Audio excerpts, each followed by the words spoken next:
to actually touch upon these two key chapters of his career, his time in Paris, 86, 87, and then the extraordinary work he did in Arles, 88, 89.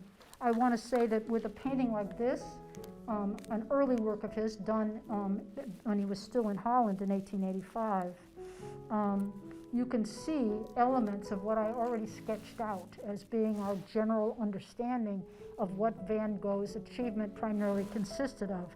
Namely, in a picture like The Potato Eaters, you can see the intensity, the pathos, and the emergent, quirky, aesthetic inventiveness that's already present in a picture like this. It was clear to him that if he really wanted to pursue seriously work in the visual arts, as opposed to being an art dealer or a minister, which he'd tried out and that they didn't go too well, he came to Paris largely, that was the choice because that was the center of the contemporary arts world at the time, and because his brother Theo was there to sort of mentor him through.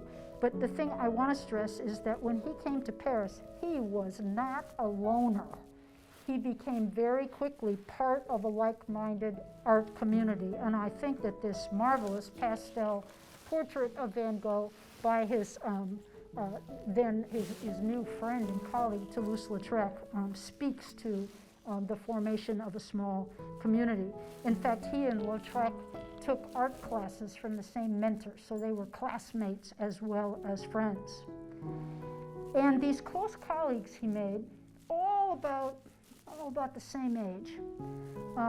These close colleagues, he ended up calling them the painters of the Petit Boulevard, the painters of the little boulevard, the small boulevard, to differentiate them from the upmarket Impressionists, who were often considered to be the painters of the Grand Boulevard, of the big, important boulevard. So the question is, okay, what were their shared interests? Right off the bat, and this dovetails with another wonderful exhibition in the building at the moment, pretty much they all rallied around Japanese art, the ukiyo-e 18th century prints that were making their way into Paris in a number of ways. And in this, another one of his marvelous portraits done during the Paris period, it speaks again to the constituent ingredients of his art world.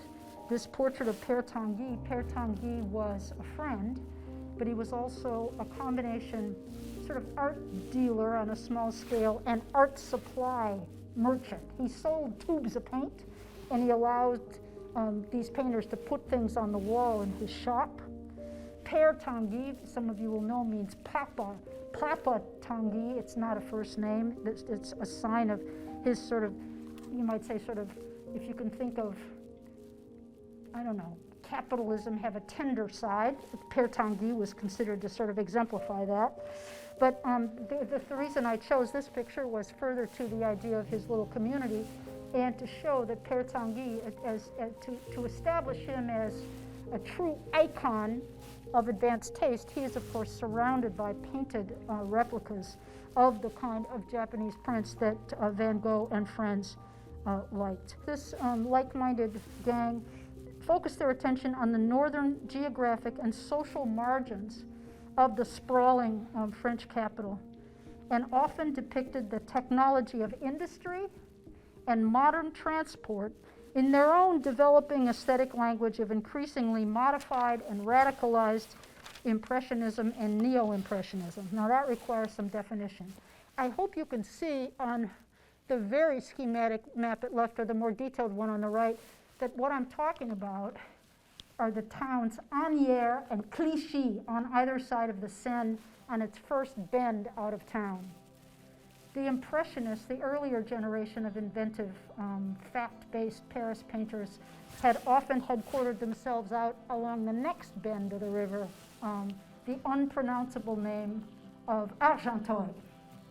So, but Asnières Clichy ended up being a very important sort of nexus for Van Gogh and co. Now, when I say they started sort of inventing on the basis of and devising new stylistic language based upon their knowledge of Impressionism and Neo-Impressionism, the first question I have to answer is, what on earth was Neo-Impressionism, and why was this consequential? Well, the example of art that came to be called Neo-Impressionism, all these isms have an independent history, like where did they come from and whose idea was it?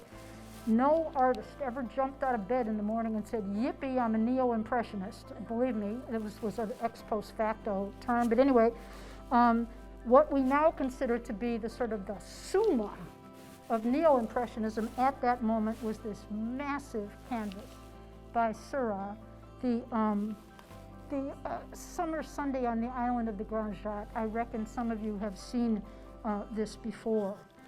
And it was unavoidable. It was the picture that everybody, every ambitious younger artist knew, and every ambitious younger artist knew that he, she had to reckon with this picture. It was on display. This would require another inlay. It was on display in what would turn out to be the last Impressionist group show that was 1886. And the thing that mattered for Van Gogh and his ilk was not so much the bright colors, not so much the way in which they were applied, but that this enormous picture displayed mechanized, routinized, even joyless Sunday afternoon leisure. Now, just as a quick shot off to the west of France, this picture was so notorious and influential, it produced echoes and perturbations and responses all over the place. Among them, among the artists, same generation, who had set up a shop in a small town in Brittany on the coast of France, on the English Channel, the west coast of France, on the English Channel, in Pont-Aven. Among them, a young man named Émile Bernard. Now, what you see over here on the left, art history, you always say, it's a long story, but in a nutshell, so Bernard and his people, including this guy named Paul Gauguin, who's about to appear in our story momentarily, were completely preoccupied with finding a language, a new language to represent the typical life of the occupants of this part of France, including their defining rituals and their signature costumes. And you can see that in this case, I don't dare try to use the pointer again, that in this case, there are the highly stylized, but the members of Breton society at an event of an afternoon. And in the background, you can see there are two women in very Parisian outfits with parasols. And Bernard, trying to establish a link, he mailed this painting in a tube to Van Gogh when he was in the south of France, and Van Gogh painted a replica of it, and he wrote a letter saying, what Bernard has done is very interesting, especially because you can't help but notice there's a little touch of Paris up there in those two people. There's a little touch of Seurat's Grand Jatte imported into a picture of someplace completely different. So, I mean, just as you can see as an example that's pretty vivid of the way in which, more or less, no matter what these young artists' commitments were, they were having to, you know, sort of respond to the Grand Jatte. As Van Gogh began to sort of find his, you might say, find his feet and begin to work out what his language was going to be in this very dynamic and competitive contemporary art world in Paris, among the things he, of course, learned, you might say, he was an avid student of contemporary art. One of the things he quickly swatted up was an advanced understanding of the newest kind of impressionist painting, exemplified here by a name you've probably heard before, Claude Monet. There's one of his parkscapes over on the right, and on the left, an early park picture by our very own Van Gogh. Now, two things to say at this moment. On the one hand, Monet sets his park it sets his scene, his outdoor leisure scene, in one of the fanciest places in Paris, the Parc Monceau. You can't get fancier than that. Whereas Van Gogh's sort of move into sun-drenched leisure in a park subject matter, he chooses a park in Asnières, one of those places I showed you just up the bend of the river. What was Asnières like? It was being industrialized so fast, you could hardly breathe. But it's interesting, there's no trace of that in a picture like this, but what I want to point to here is that whereas in Monet's picture you can barely see the people in the park, they're really disembodied strokes, hardly legible. In Van Gogh's case, what does he do? Yes, there have to be people in the park. That's what everybody is doing who's doing advanced painting. But in his case, look what he does. The people are there as tender, united couples. There are two couples in the park, and you can see them. So you can sort of see that what we've got here is both what I'm going to call emulation and pushback in terms of his finding his feet amongst the others at the time. And fair to say, I won't say much more about this, that also there's a kind of a way in which a picture like this for Van Gogh is also another instance of emulation and pushback, sort of finding his feet in this iconography of leisure, which was sort of the dominant theme in these years. This is I'm going to say this is a kind of Van Gogh that maybe we don't expect automatically when we think of his work, the look of his work and his commitments.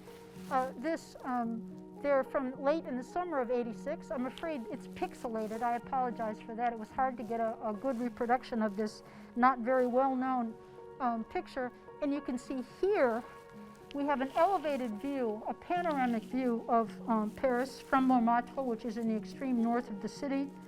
And you can see that just at this moment he is beginning to develop, and he has colleagues, with, as I've already said, who are also sort of pointing their interest in that direction, an interest in finding a way to record exploited, industrialized, or industrializing urban terrains. You can see the way in which this is very vividly punctuated by factory chimneys. There's no editing them out. They're clearly there. And also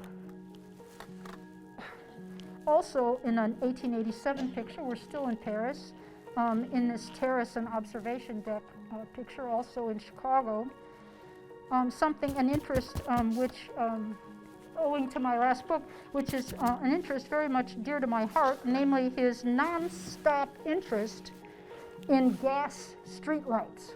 You can see this sort of wobbly row of unlit daytime gaslight fixtures constituting a major border on the left side of the space.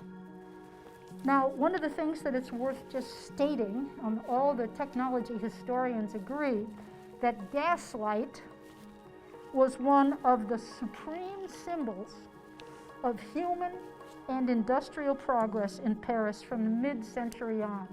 The other symbol was, see, I should ask you if you know and then offer you a cash prize, but we don't have time. The other supreme symbol was the railway, okay? Now, here are these maps again, and again I wanted to remind you that we're talking more and more about Asnières and Clichy. And we can talk about the significance of that when we look at pictures like these side by side. Let's see if I can look at them too without falling into some pit here. So Monet again. Monet, who is in many ways, just in a rough and ready way, the sort of standard bearer for the inventive moves that came to be known as Impressionism. It's not as though Monet didn't paint promenades near railway bridges in his pictures of suburban leisure, including the woman with the parasol at front.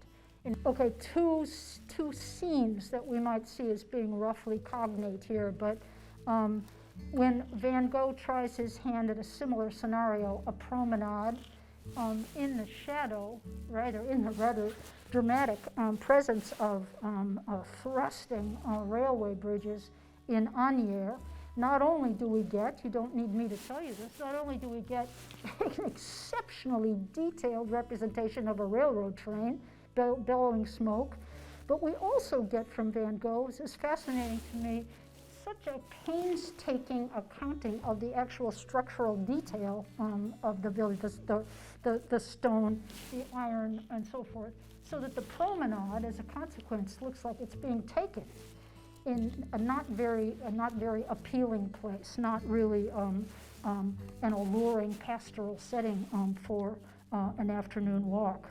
Now look at this. Is that right? Yes.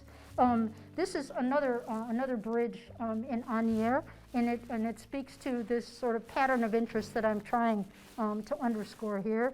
This interest in the infrastructure of transport, and it's a long way from that sort of generalized one line that you get from Monet to conjure up a railway bridge.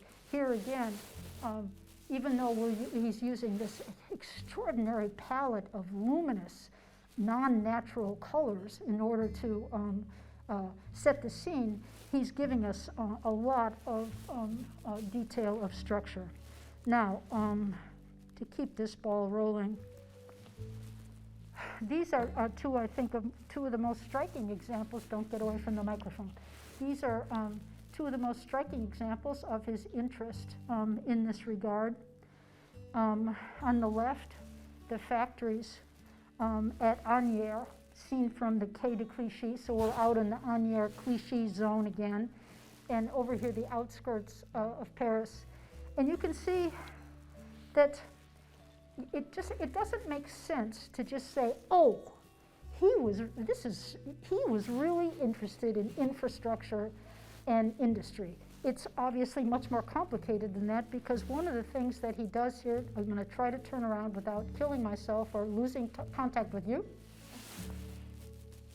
is that he actually puts a zone of agriculture up against, right alongside, a notoriously industrialized section of a town just northwest of Paris. But we'll see him doing this again and again. They abut one another, they coincide, but one doesn't really impact the other. He has a language for observing the existence of both, but without suggesting that the one invades or impacts the other. The conjunction of zones, that's what I've written down here, that's what I want to say. Conjunction of zones, agricultural on the one hand, industrial on the other. And this work over here on the right is really quite extraordinary, because it's set all the way in the really remote outskirts of the city, north.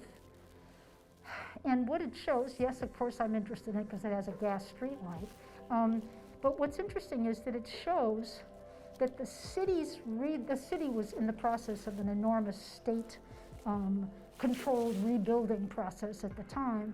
And in some cases, I mean, we've experienced that, of course, heaven knows, in the United States. Sometimes certain components of the building got ahead of other parts of the rebuilding. Imagine that. And it so happens that the laying of gas line in this part of the city got ahead of other parts of the plan. So Van Gogh homes in on this amazing presence of a working man out walking by himself, a couple turning in the other direction, with this solitary, isolated, still non-functional, non-networked gas streetlight right in the middle.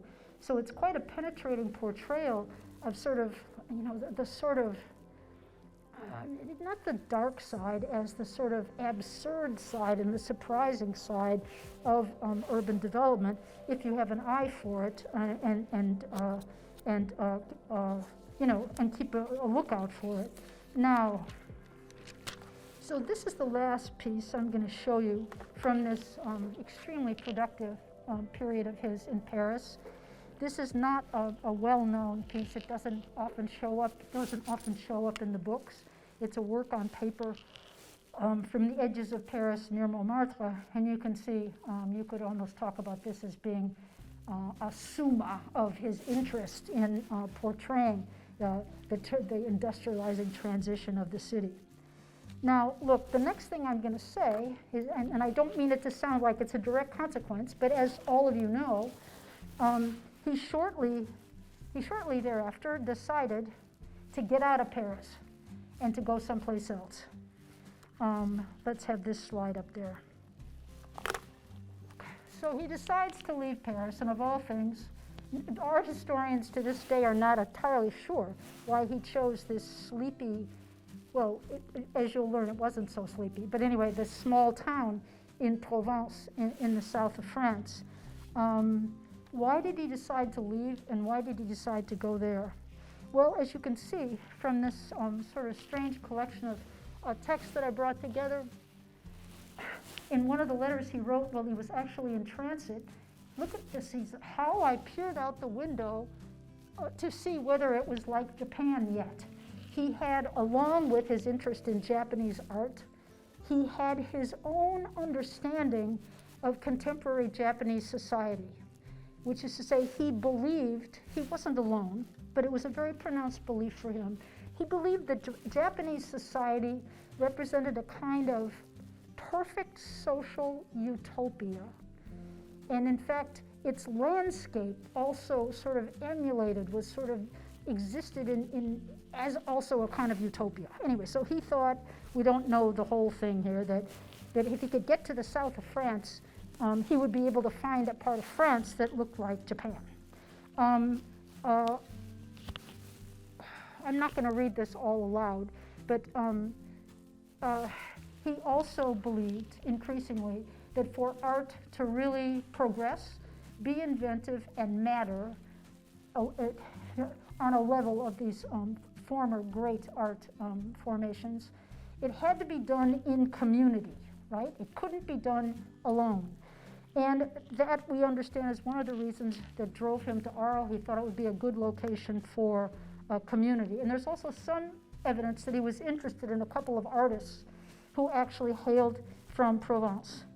But reason number 4, so we've got Japan, community, artists from Provence, and number 4, which I don't think we can undersell, is that just at this time, so Van Gogh buys his train ticket in February of 1888. It was just exactly in those years where the artists whom we now, art historians, think were the giants of the era, almost all of them picked up and left the major metropolis at the same time. So that's a whole story unto itself. Anyway, I'm not going to name names, but trust me, a lot of important artists decided that art could no longer be made in the metropolis. It had to be made in some kind of countryside. So Van Gogh exemplifies that too. Okay, so here's the big question, the one that matters to us today. So, what characterizes the work that he did? So, what characterizes the work that he did in Arles? Because you can tell that what I'm wanting to do is put some kind of through line between what his interests were in, the second biggest city on earth and this little town. So the first thing is that we must acknowledge that he was interested in some things that he hadn't been able to pursue in great detail previously, among them extraordinary portraiture, right? So what I'm showing you here just to establish that point is the wonderful, complicated portrait of his friend, the postman, Roulin. And he was also interested, like it seems as though everybody else who showed up in Arles in those days, he was interested in scrutinizing and helping to define the appearance of ethnic Arlesian types. The Arlesian woman, a famous, much discussed figure of unparalleled beauty. So you also see Van Gogh doing paintings that were not given sitters' names, but were called the Arlesian, right? Okay, so his work in portraiture is extraordinary in these years, but also, guess what? This painting is one of 11 paintings of wheat fields that he did during that first summer there, and it's a kind of perfect example of Van Gogh's distinctive imagery of modern Arles that he pursued. This is the important point, this is the key turning point in the plot, that he pursued until this other artist named Gauguin arrived in town, he's coming shortly, and persuaded him to stop doing it. Okay, so a kind of summa of Van Gogh's distinctive pre-Gauguin imagery of modern Arles, with its clearly demarcated zones of golden agricultural tradition and purple-blue metropolitan modernity. So it's a little bit like the sort of the discovery and the demarcation and the structure that we saw him providing to similar locations, or at least sort of similar locations in Paris. For Van Gogh, the modern town and the timeless cycles of rural wheat harvest could coexist side by side, congenially in one image. And here you can see he confronted and ordered the visual and economic opposition between two economies, temporalities, and ways of life. He delineated two distinct pictorial, topographic, and social quarters so that, this is so important for Van Gogh, agriculture and industry were counterpoised but not blended. Yes, it's what we saw him doing in Paris. Another harvest picture speaks to a similar set of interests. Who else would include a beautiful sunset and smoke-belching chimneys in the same view? Another work that is sort of along the same lines, a slightly different sort of scenario, different form of labor. Here, a canal, a human-made canal, which was the location of washerwomen doing commercial laundry in the canal. Yes, it's more roughly brushed and of a view of a complex site of work in Arles. But again, we've got nature and labor, the built environment and the glowing sun. Here it comes again, nature and modern labor coexisting within the same scenario. Now you're asking, so didn't this man ever paint interiors? Was it all exteriors? Here comes a picture a lot of you already know. Let's talk about one of his most celebrated interiors, the Night Cafe. Here he combines seemingly incompatible ingredients in this pulsating red-green interior. Lighting, human desolation, and one of my favorite details, the anthropomorphized billiard table that appears to take on life and walk across the floor. You can tell I'm an art historian because I've actually had dreams about marauding animated billiard tables. Anyway, now here we have something that we can put alongside this that's pretty interesting. He wrote a letter, as he did almost every day of his life, to his brother Theo, and said, I have tried, I can't do this, can I? I have tried, well, you guys can read this. I mean, the reason that I wanted to have this up on the screen is that you can see it's not as though the determination to find an innovative language in which the extremities of humanity, of the human condition, can actually be captured. But he does it in this strangely modern interior, which includes, anyway, some of the strangest renditions, some of the most inventive renditions of oil lamps and an arc lamp that you'll ever see. Let's go on to this. This is another one, and this is a highlight of Dolores's exhibition upstairs, the Yellow House. And when we look at this painting of the Yellow House, we know that a lot of things came into play with the planning and execution of this picture. This is the place where Van Gogh lived. You are no doubt familiar with his repeated imagery of his own bedroom. That was an important individual space for him. And this was undertaken too with excitement, because this was to be the future clubhouse of what he called the studio of the South. That's what the new community was going to be. But if you can get past the blocky structure of the Yellow House itself, it has to be admitted that house is framed on one side, you got it, by a gas street light, and on the other side, you don't need me to tell you, by a busily chuffing train roaring down the track.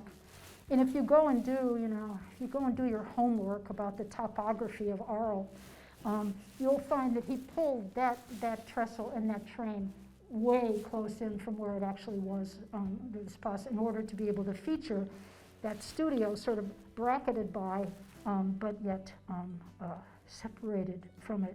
And the other detail, it's not a question of being too good to be true, but it's so important that we not neglect it. You can see in the foreground of the painting and along the sidewalk, big piles of dirt. Those are the piles of dirt made by the excavators who were just laying a gas line into the Yellow House, which Van Gogh had ordered so that he would have proper gas light, interior lighting in the studio.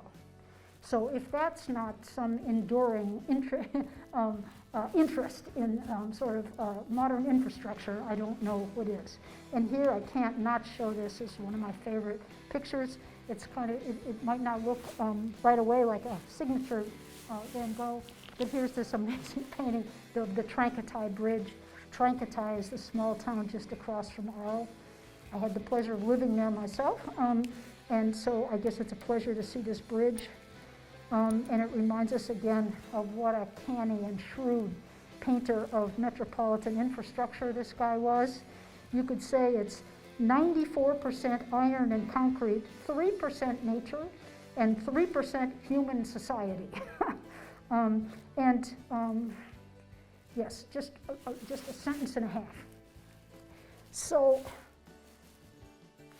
yes, I immersed myself probably more than is healthy in the history of Arles, but it turns out that the governors, I'm just going to call them the leaders, the elected officials who were running this town, decided that they had to do something to juice up its attractiveness to visitors and to tourists. And the actual president of Arles made a deal with the French railway company that was kind of like a deal with the devil. He got the SNCF to run a line through Arles.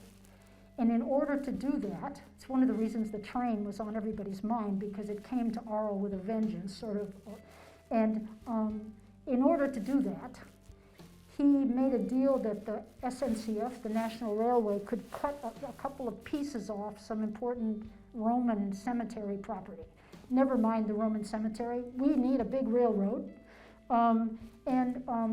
Arles also distinguished itself as being one of the small towns in France that had networked gas lighting very early, way ahead of many other towns in France. So it turned out that he didn't he didn't impose this modernity on the town. Oddly enough, it has been stated, oddly enough, Van Gogh found that Arles, it looked a lot like Paris.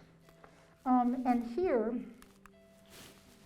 maybe this is the picture in which I think you can see the complexity of the situation and the complexity of Van Gogh's response in its purest form. This is the Starry Night that people don't know about so much.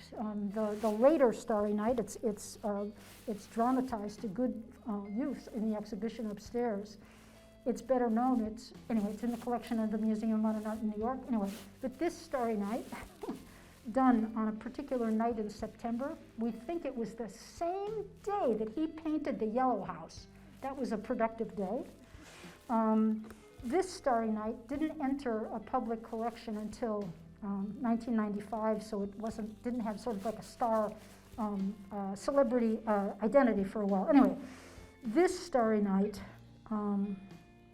is, in my view, the sort of ne plus ultra of Van Gogh's interest in a signature attribute of a modern town, artificial light provided by the municipality. So let's see, I'm not going to read all this long stuff now, but in a nutshell, when you first look at this marvelous nocturne, this night painting articulated almost exclusively in blue and yellow, many viewers, many people think when they first see it that what you have are these dazzling stars in the sky reflected on the glassy blue-black surface of the Rhone. Look again, it's such a surprising thing. First of all, it's not just any stars, right? That's the Big Dipper, we all know that, right? So the Big Dipper's in the sky, and so what is reflected in the water?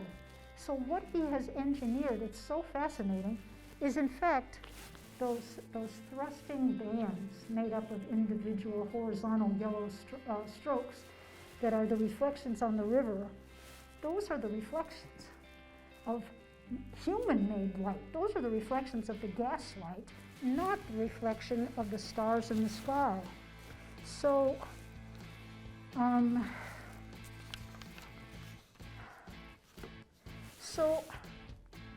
all right, so the stars are not reflected on the water. The yellow-orange spears on the river surface reflect only gas light. Okay, so what? The picture has the structure. It echoes the structure of the summer wheat field pictures. The realms of nature and culture, that's the realm of gaslight in this case, of modernization of the town, coexist and balance one another but do not fully intermix. So celestial light and industrial light are there in harmony, coordinated together. There is no other picture like this from this era, although I just wanted to make the point that there were other artists who were captivated by the multiplicity of lighting effects in the French capital, in Paris itself. You can see an example here done by a visiting American, Charles Courtney Curran, done in this canvas in 1889 over on the left. Okay, all right, so now you have some kind of sense, sort of rough and ready sense of some of the things that really interested Van Gogh in this town, his adopted hometown. And then he finally gets Gauguin to agree to come to Arles to help him constitute a community of artists. Gauguin is in Pont-Aven, this small town in the extreme west of France. 1888 is a key year for him. And one of the key pictures, this is going to be very fast, one of the key pictures he completed during his time in Pont-Aven. This will sort of remind you a little bit of that Bernard that we saw briefly previously.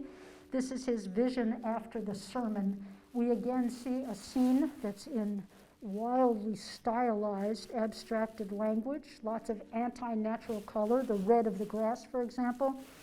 And it is supposedly a group of extremely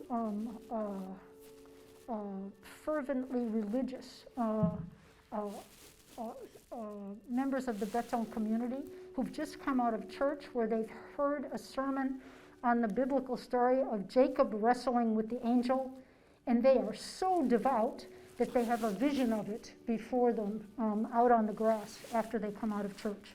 So here we need this text. So he wrote to his friend Van Gogh to talk about what he'd achieved, and you can see, I believe I have achieved a great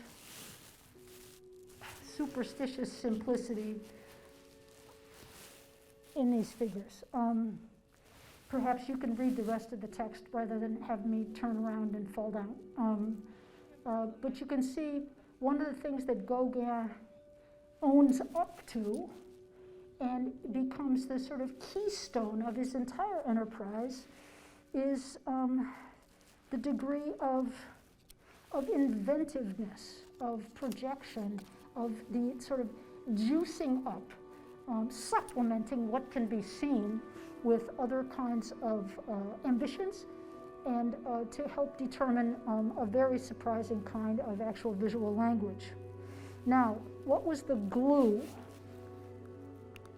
between these men before they actually cohabited, if only briefly? They were, the postal service was really good in those years. They were mailing pictures and stuff back and forth to one another.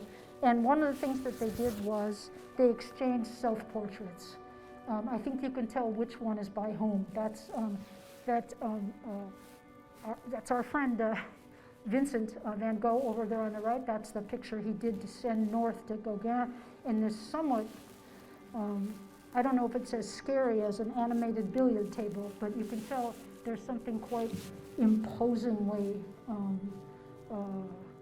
just going to say, sort of almost sinisterly imposing in the way that Gauguin represents himself. So here's the basic chronology. That's how long Gauguin spends there. It's only a 9-week collaboration, and you can see they were both very productive during those weeks. Now, the whole question of what they split, why they split up, and so forth, we're not going to talk about that here. But the question for us is, so what that Gauguin came and worked with him for 9 weeks? What was the impact? Did anything change? Well, I'm going to do this in as efficient a way as I can. Here, I thought was a pronouncement of Gauguin's from these years that would be very instructive for us. Basically, he's saying art is an abstraction. You start from nature, but then you dream from there, and the primary thing is invention. So let's put this to the test. In front of a couple of canvases that come from one of the first, I'm going to call it joint campaigns undertaken by these new roommate, colleague, fellow artists. One of the places they went, I have a lot to say about this, but I'm not going to say a lot. One of the first places they went was to the Roman cemetery in Arles, the Hollis camp. I already said that the leaders of the town had a big piece of it cut off. What the hell, we need the train, But it was still there, and it was the most prestigious place, are you ready, in the entire Roman Empire to be buried. It might be a sort of a strange choice of painting motif for both of them, but they went together, and I'm showing you two of the canvases that Van Gogh completed on the left, and Gauguin's over there on the right. And in a rough and ready way, what you can see is, not only was a big chunk of the cemetery cut off, but you guessed it, there was a factory built right along the borders of the cemetery. So, guess who includes the factory along the edge of the cemetery? Yes, it's Van Gogh. And it's interesting to see that in Gauguin's canvas, he converts this, this important site, but nonetheless, at this moment in 1888, pretty compromised site, he turns it into something that seems to be a site of sort of archaic ritual or something. The women are as though they're sort of not quite human, sort of floating ciphers. And the only built structure that you see in the cemetery is in fact a part of the church, which is all the way at the end of the cemetery. Another Gauguin from this period, I showed you that Van Gogh frequently did portrayals of the washerwomen in the canal. It's not that Gauguin was not interested in defining spaces and practices in modern Arles, but you can see his washerwomen in Arles are stylized, schematized, flattened, abstracted, archaized compared to Van Gogh's. That doesn't mean it's a lesser achievement. I'm just saying that it operates in a different sort of sphere of plans and intentions. One other one of these of Gauguin's from that time, women in the garden at Arles, you can see the way in which, again, contemporary women of the present moment, are turned into something that looks as though they're part of a procession of otherworldly, maybe timeless mystics in an invented realm. Okay, the key question is, what was the impact on Van Gogh? Here's one of the pictures he did after he'd been told that, artists who just depict what they see with a few changes are basically losers. This is one of his first ambitious interiors, the dance hall from late in the fall of '88. And I think you can see the degree to which, again, I'm not saying it's worse or better, the degree to which the impact of Gauguin's example and his thinking really struck Van Gogh and brought about some changes in his approach. The way in which the whole interior is broken up into these sort of flattened puzzle pieces. You can see he's operating with a very different kind of illusionistic space. And this is the last slide I'm going to show. I'm sorry, the reproduction is pixelated. This is one of a couple of canvases he did called La Berceuse, the woman rocking a cradle. And as you can see from the text over here, it is something that he warmly discussed with Gauguin when Gauguin was still around. And I wanted it to show the degree to which